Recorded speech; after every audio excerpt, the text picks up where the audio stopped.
Hey guys, it's Juicy, repping for the smart brown girls all the way here from London town. I'm recording videos while I'm in London, and I spent a night in the hospital because I have trigger finger. So if you see, I gesticulated a lot, so someone's gonna notice. I don't even know what trigger finger was before this. Basically, y'all ENR is free out here, bless y'all hearts. If you are new here, we like to create critical dialogues around the intersection of pop culture and historical topics. Did I just mutter that up? We're all about the smart brown girls. We're all about staying blessed and being unbothered. So be sure to thumbs up, subscribe, hit that bell button for notifications. We're trying to do better with our CTAs, call to actions in 2018. We want to see growth here. Oh, last aside, my hair is Bobby Boss.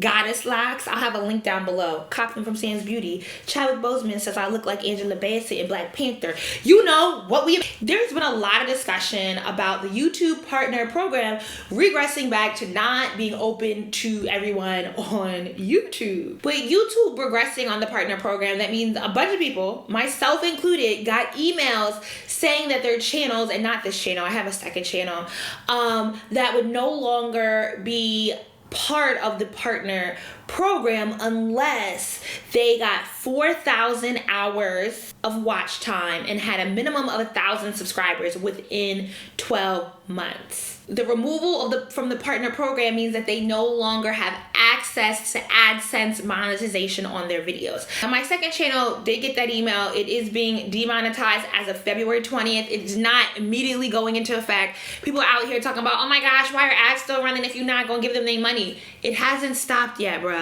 It's coming, it's happening at the end of February. But I do want to explain why anyone who is being demonetized because of this change should not be discouraged. I feel like everyone who was in a video on this topic has basically said that about 4 years ago, the YouTube partner program was not open to everyone. You had to be invited. And at that point, we didn't know what the set standard or threshold was. We didn't know how many subscribers or how much watch time we needed to get into the program. We didn't have anything to strategize against. So it's not that we don't care about smaller channels. It is that while these numbers sound high, they're not. For reference, with my, I barely uploaded any videos in December and I still hit 600,000 minutes of watch time. So I'm real bad at math. Somebody do what 4,000 times 60 is. That's how many watch minutes. 4 times 6 is 24. That's 4 zeros, right? So you need 240,000 watch minutes in a year. In a year, okay? I mean, people are gonna be like, oh, you have all these subscribers. I don't really have the best engagement from my subscribers. My videos get maybe 10,000 views at this point.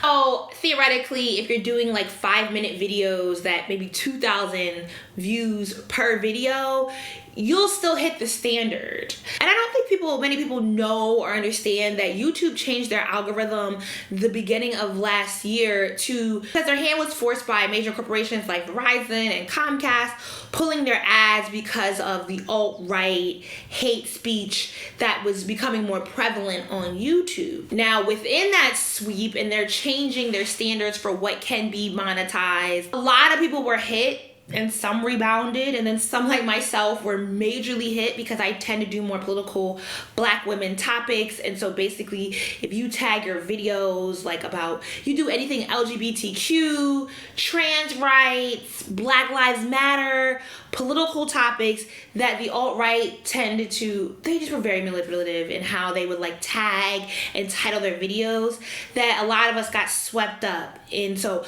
quite a few of my videos last year were demonetized. And in order to have your videos even manually reviewed, they need to get a certain amount of views within a week before YouTube will look at them again. So trust you me, we ain't nobody walking out this situation oh, whatever, these small channels, womp womp, who care about them? Nah, bruh. I think we have to understand that monetization is a privilege. YouTube is the only platform that for a period of time allowed the general public to create accounts and then buy into their AdSense programming. All the other social media platforms where you can run videos or you can upload videos, run ads across those videos. Facebook, Twitter, and Instagram. You cannot, unless you are invited by Facebook And basically everyone at this point that I know who's been invited to their ad revenue program has an agent, has a management company.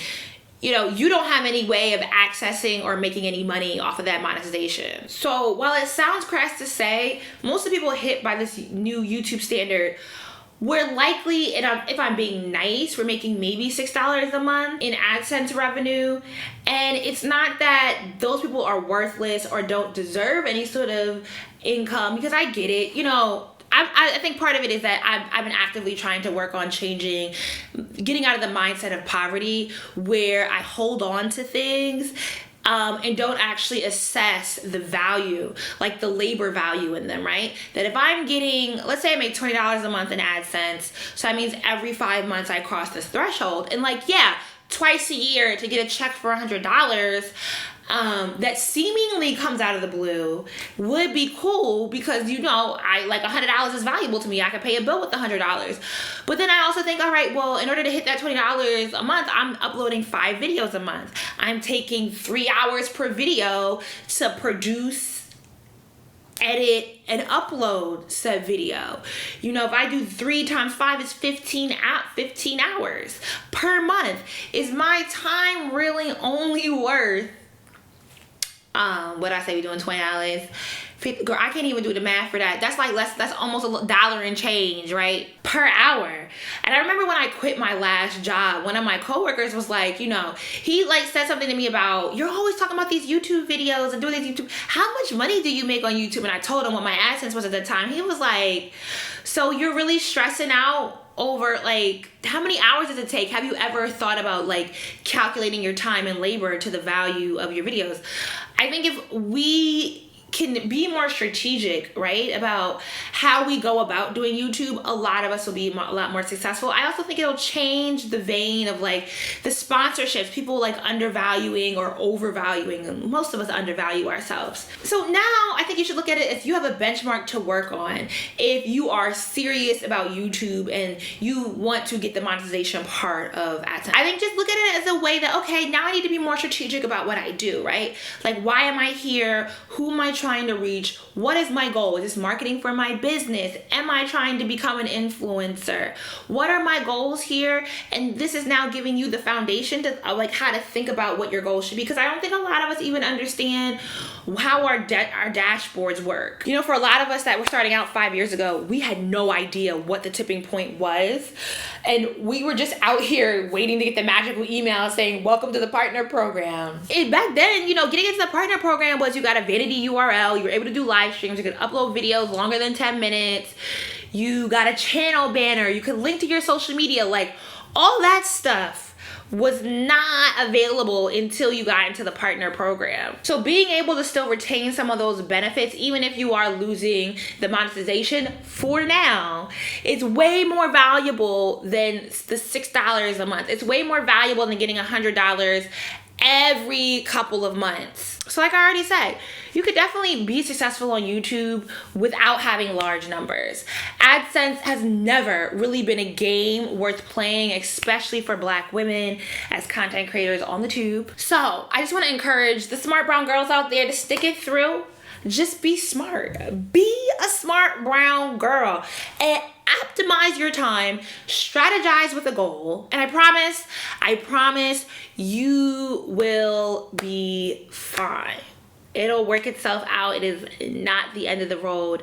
I love supporting smaller channels. I mean, I think you can even look at some of the smaller channels that are still making it. Just Call Me Wah, Halise, Asante the artist, and look at the ways that they have found value in really speaking to a niche audience. And personally, like, I don't even think they're like, my subscriber number is high, but like I'm getting the same amount of views as some of them. And so I started in the natural hair scene, and that's why I have the number of subscribers I do. But to be honest, I think my actual audience of like dedicated smart brown girls is much smaller than my subscriber count suggests. So it's all Gucci, you know? I don't think I'm better than anybody. I think we all are human beings. We all bring something valuable to the table. And I just want to encourage you to be smart about how you dedicate your time and always do things with a strategy, especially something like YouTube that is so labor intensive. Just strategize. box and make it work for you. Remember, you always shop Smart Brown Girl. I'm one of them black women with product lines. The Patreon, the Cash App. All right, deuces.